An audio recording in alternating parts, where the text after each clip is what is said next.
रामायण की रचना मां निषाद प्रतिष्ठा त्वंगमः शाश्वती समाह यत क्रौच मिथुनादिकं वधेह काम मोहितम आदिकवि वाल्मीकि के मुख से अनायास निकला हुआ ये पहला श्लोक से उन्हें रामायण महाकाव्य लिखने की प्रेरणा मिली। एक दिन दोपहर के समय महर्षि वाल्मीकि तमसा नदी के किनारे प्रकृति की सुंदरता का आनंद ले रहे थे। बसंत उतर रहा था, पेड़ों की छाया सुखद लगने थी, वन पर्वत सब हरे भरे थे। तमसा मंद गति से बह रही थी, नदी का जल निर्मल था, उसमें तैरती हुई मछलियां चमक रही थीं और नदी ताल भी साफ दिखाई दे रहा था।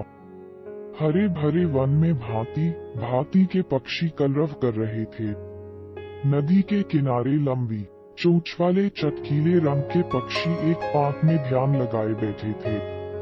उनमें से कभी कोई तेजी से उड़ता और तीर की तरह पानी में चोंच डुबोकर कुछ पकड़ कर ले जाता। नदी तट की शोभा को देखकर महर्षि वाल्मीकि के मन में अपार हर्ष था।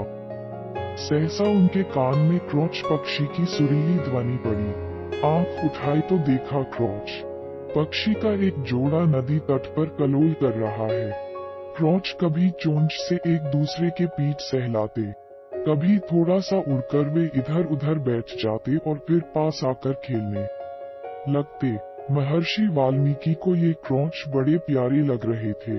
इतने में नर क्रौच को निषाद का तीर कहीं से आकर लगा और वह गिरकर छटपटाने लगा।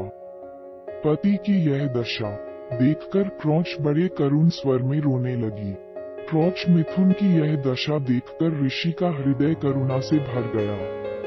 वे शोक सागर में डूब गए। उनके हृदय की करुणा एक श्लोक में फूट पड़ी। हे निषाद, तू बहुत दिन तक प्रतिष्ठित न रह सकेगा, क्योंकि तूने क्रौच के जोड़े में से प्रेममद नर पक्षी को मार डाला है। बड़ी देर तक वाल्मीकि शोक के कारण बेसुध से रहे। जब वे स्थिरचित हुए तब अपने प्रिय शिष्य भरद्वाज से बोले, भरद्वाज, मेरे शोक पीड़ित हृदय से वीणा के लय में गाने योग्य 4 पदों और समान अक्षरों का यह वचन अनायास ही निकला है। मेरा मन कह रहा है कि अवश्य ही यह प्रसिद्ध होगा। भरद्वाज ने ये श्लोक कंठाग्र कर लिया और गुरु को सुनाया। इसे सुनकर वाल्मीकि बड़े प्रसन्न हुए। उन्होंने स्नान किया और वल्कल वस्त्र पहनकर शिष्य के साथ वे अपने आश्रम को चल दिए। मार्ग में भी वाल्मीकि मां निषाद गुनगुनाते चले जाते थे। उनका ध्यान श्लोक के अर्थ पर गया। अर्थबोध से उनका बड़ा दुख हुआ। वे सोचने लगे कि मैंने व्यर्थ ही निषाद को इतना कठोर शाप दे दिया। इसी चिंता में मग्न वे चले जा रहे थे कि उनको नारद जी की वाणी याद पड़ी।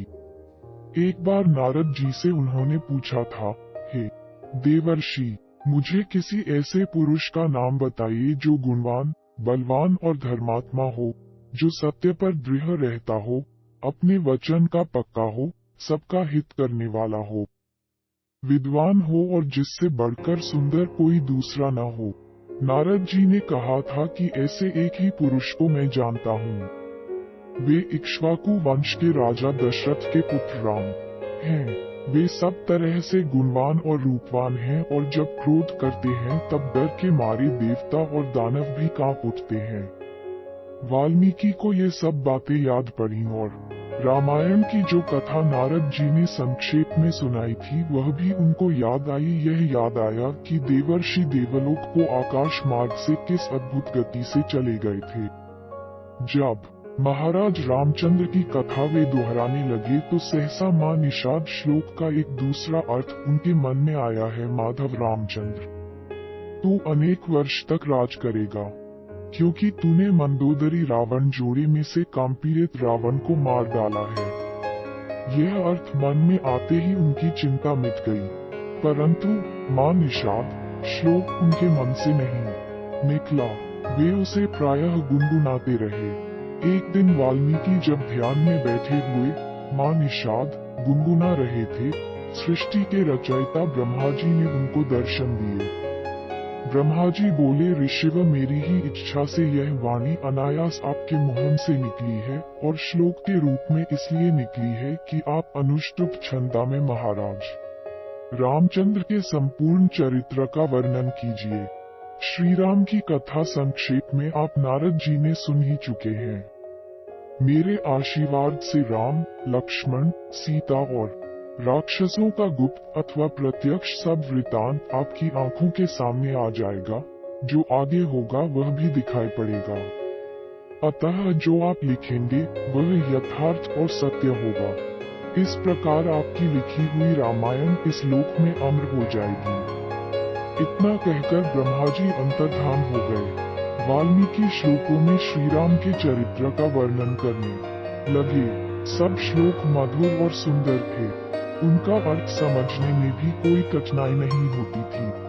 उनके सामने राम, लक्ष्मण, सीता, दशरथ और दशरथ की रानियों का हंसना, बोलना, चलना फिरना प्रत्यक्ष हो गया और वे बिना रुके रामायण की कथा लिखते रहे।